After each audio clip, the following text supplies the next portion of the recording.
सीता जी का अपहरण हो गया था, उनकी धर्मपत्नी का। वो लिपट लिपट कर पेड़ों से और वन्य जानवरों से रो रहे थे, पूछ रहे थे मेरी सीता को देखा। ऊपर से भगवान शिव और पार्वती भी झांक रहे थे। भगवान शिव ने प्रणाम किया क्योंकि ये उनके बड़े भाई हैं। पार्वती ने देखा कि आप किसको प्रणाम कर रहे हो। भगवान शिव ने कहा कि नीचे भगवान विष्णु हैं राम रूप में, मैं उनको प्रणाम कर रहा हूं। पार्वती कहने लगी भगवान होकर रोए, मैं तो नहीं मानती ये विष्णु जी हो सकते हैं, मैं इसकी परीक्षा लूंगी। भगवान शिव ने कहा कि तू परीक्षा मत लेना और सीता रूप मत बनाना, मेरे काम की नहीं रहेगी तू। उस समय तो पार्वती जी ने कहा कि ठीक है, मैं नहीं परीक्षा लूंगी।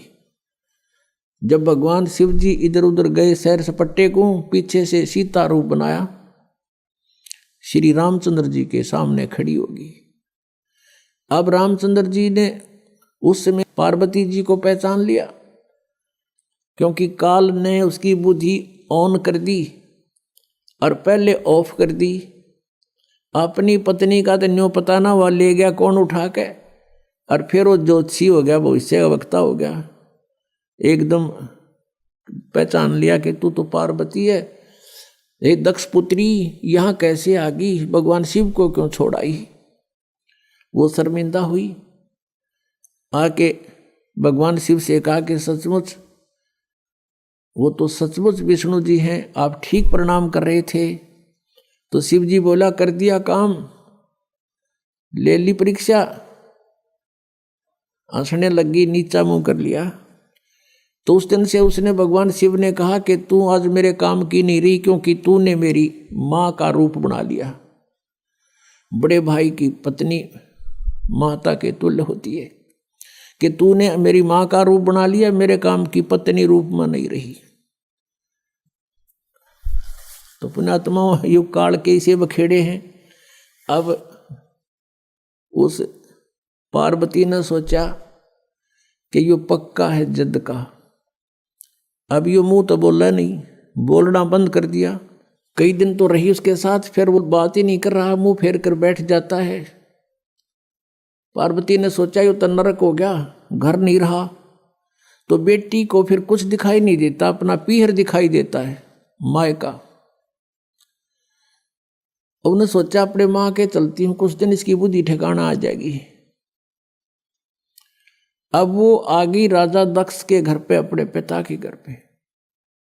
उधर से राजा दक्ष के घर पर एक यज्ञ चल रहा था, धार्मिक अनुष्ठान हो रहा था। और धार्मिक अनुष्ठान में ये नियम था उनका, ब्राह्मणों का बनाया हुआ, ऋषियों का। जब कोई राजा या कोई अनुष्ठान करवाता है तो सभी बेटियों को, रिश्तेदारों को अवश्य आमंत्रित किया जाता है। तो राजा दक्ष ने अपने सभी दामादों को आमंत्रित किया हुआ था, लेकिन शिव को और पार्वती यानी उस शक्ति को नहीं आमंत्रित किया था, अपनी पुत्री को। कारण क्या था कि भगवान शिव के साथ उसने, गिरजा ने अपनी मर्जी से विवाह किया था। राजा दक्ष इस विवाह के पक्ष में नहीं था। बहुत विरोध भी करने के बाद इस गिरजा ने भगवान शिव से विवाह करके चली गई थी। इससे अक्षुब्ध होने के कारण पार्वती को और शिव को नहीं बुलाया था। तो पार्वती ने घर पे देखा कि सभी बहन आई हुई हैं और उनके पति भी आए हुए हैं, उनका उचित आसन दे रखा है, सबका प्रतिदिन का भाग भी उनको समर्पित कर रखा है। जैसे पंडित आपने देखा होगा ना, पंडितों का सांग न्यारा होता है। जैसे विवाह कराते हैं, फेरे कराते हैं, कहेंगे करके दो सुबह सुबह दर दे 11 रुपये, फिर सुबह सुबह 21 वहाँ रख दे, 22 उसको दे दे, 5 उसके हाथ में दे दे, फलाने का तिलक कर दे, ये न्यू रखा करे। तो ऐसे ही वहां कर रखा था कि प्रतिदिन जितने भी वो दामाद आए हुए थे सबको जो हिस्सा होता था 500 रुपये इनको दे दो, वहां रखे जाते थे उनके सामने। तो ऐसा किया जा रहा था। भगवान शिव का कहीं आसन भी नहीं था, और जो बहनों के बटेऊ यानी पति नहीं आए हुए थे पार्वती की बहनों के, उनका आसन लगा रखा था, उनका हिस्सा फिर भी वहां रखा जा रहा था, उनका स्थान निर्धारित अलग से किया हुआ था। शिव का वो भी नहीं था। तो पार्वती अपनी मां के पास गई।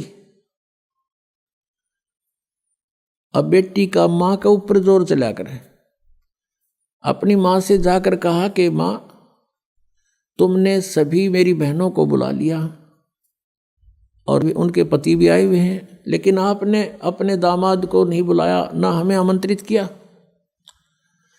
तो मां ने कहा, बेटी मैंने तो तेरे पिताजी से बहुत कहा, लेकिन ये अपनी जिद पर अड़ा हुआ है, और गलती बेटी तेरी भी है। तूने अपने पिता की आज्ञा का उल्लंघन करके विवाह किया है, जिससे वो अक्षुब्ध है। ना तो मेरी वो मानता और ना मेरी तू मानती, मेरा आगे जिक्र मत। अब पार्वती को बड़ा दुख हुआ। फिर वो अपने पिता के पास गई और पिता से प्रणाम करके कहा कि पिताजी, आपने अपने दामाद को आमंत्रित क्यों नहीं किया और सभी को कर रखा है। राजा दक्ष ने कहा कि तेरे को किसने बुलाया है, तू आई क्यों यहाँ पर, बिना बुलाए नहीं आना चाहिए था तुझे, तूने अपनी मर्जी से ये सारा काम किया है, मैं उसके दर्शन भी नहीं करना चाहता।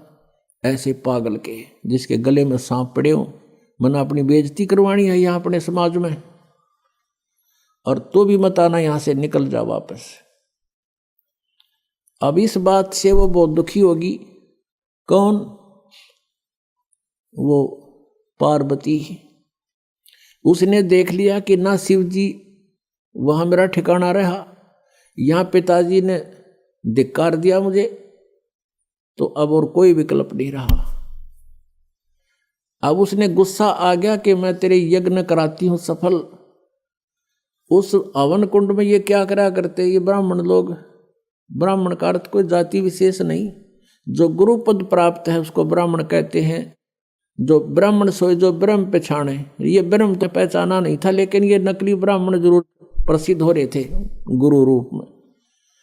तो वो क्या करते थे, एक नया अपना दिखाने के लिए पूरा एक बहुत बड़ा हवन कुंड बना देते थे, बहुत बड़ा 8 फुट गहरा और 10 बाई 10 का चौड़ा, उसमें घेर कर लक्कड़, राजा का घी कौन सा करते डालना था, बरबर कड़छर कटोरे भर घेर, स्वाहा स्वाहा, वो बक्कड़ पाट रहा पूरा, डीक बड़ा उसमें। वह पार्वती उस कुंड में, हवन कुंड में कूद गई और जड़गी सारी।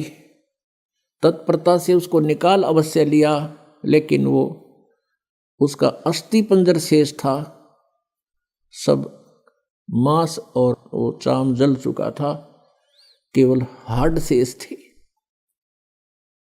इस बात का पता चला भगवान शिव ने। अब वहां से चला अपनी सेना लेकर, कि दक्ष न मैं करूंगा सीधा। अब इस बात का पता चल गया दक्ष को कि भगवान शिव चल पड़े अपनी पूरी गणों को लेकर के। उधर से जो आए हुए थे अतिथि, उनमें ब्रह्मा जी और विष्णु जी भी उपस्थित थे। अब जब उनको न्यू पता चला कि शिव जी आ रहे हैं पूरी सेना के साथ, तो भगवान विष्णु भी खिसकन लगे और ब्रह्मा जी भी खिसकन लगे। ब्रह्मा जी तक खिसके गए, कंते कंते भी चले गए, कौन मरे सिर फड़वा के। दक्ष ने भगवान विष्णु से हाथ जोड़कर कहा, आपको मैंने संरक्षक रूप में बुला रखा था, मेरी यज्ञ संपूर्ण हो तब तक आपको आमंत्रित था, आप मेरी रक्षा के लिए आए थे, आप भी जा रहे हो।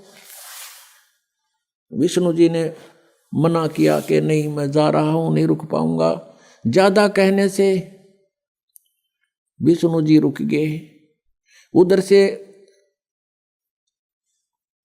शिव जी ने अपना एक गन तैयार किया अपनी जटा से, अपने मंत्र सिद्धि से, और उसको भेज दिया भैरव को कि जा तू उनके साथ युद्ध कर, मैं आ रहा हूं पीछे पीछे, पहले तू संभार उन्हें। भगवान विष्णु का और उसका युद्ध हुआ, विष्णु जी युद्ध में पराजित होकर के भाग गए छोड़कर उन्हें। उधर से भगवान शिव आ गया, शिव जी ने राजा दक्ष की नाड़ काट दी, गर्दन काट दी। ये तो लंबी कहानी है। फिर और वो कहते हाथ पांव जोड़े, उसने रहम आ गया, एक बकरे की गर्दन उसका दक्ष कला दी, बकरे का मुंह कर दिया ऊपर से। अब जब तक इनके श्वास हैं तो ये भगवान उनको एज इतना लाभ दे सकते। फिर क्या देखा, अब पार्वती को वहां जला हुआ देखा, भगवान शिव में मोह का सागर उमड़ गया। जब तक मुंह फेर कर सोया था और अब उस जड़े हुए कंकाल को सीने से लगा लिया उठा के, और पार्वती पार्वती पार्वती पागल सा होकर न घूमो जंगला में गए, नाना ने दौड़ा। कहते 10,000 वर्ष तक ऐसे भटकता रहा और उस अस्थि पिंजर को साथ सीने से लगा रहा पार्वती जान के। कहते हैं फिर भगवान ने देखा कि ये तो बिल्कुल मोह के अंदर पागल हो चुका है। कहते हैं सुदर्शन चक्र से उस अस्थि पिंजर के यानी पार्वती वाले उस बॉडी के हड्डों को सुदर्शन चक्र से छिन्न भिन्न कर दिया। कहते हैं जहां आंख पड़ी वहां नैना देवी, जहां धड़ गिरा वहां वैष्णो देवी, जीभ गिरी वहां ज्वाला देवी के मंदिरों की स्थापना होगी। अपुणात्माओं ये जैसे वैष्णो देवी का मंदिर, ज्वाला जी का मंदिर और जैसे नैना देवी का मंदिर, ये जो मंदिर होते हैं ये यादगार होती हैं। ये यादगार बनाई गई थी कि जो इतिहास है पुराणों में, आने वाले समय में कोई इनको झूठा ना कह दे, इसलिए वो यादगार बनाई गई थी, छोटी छोटी मंडी सी। और वहाँ पर पुजारी बैठा दिए गए थे, आसपास के लोगों के द्वारा एक पैसा इकट्ठा करके उनको वहाँ एक नौकरी के तौर पर छोड़ दिया था कि तुम आने वालों को यहाँ कोई दर्शनार्थ आवे तो इतिहास बताना कि ये मंदिर ऐसे बना है। बस इतना काम था उस पुजारी का। फिर समय बदलता चला गया, उसको किसी ने पैसे देने बंद कर दिए तो उसने फिर वहाँ चढ़वाना शुरू कर दिया कि अभी आए हो तो दान भी करो।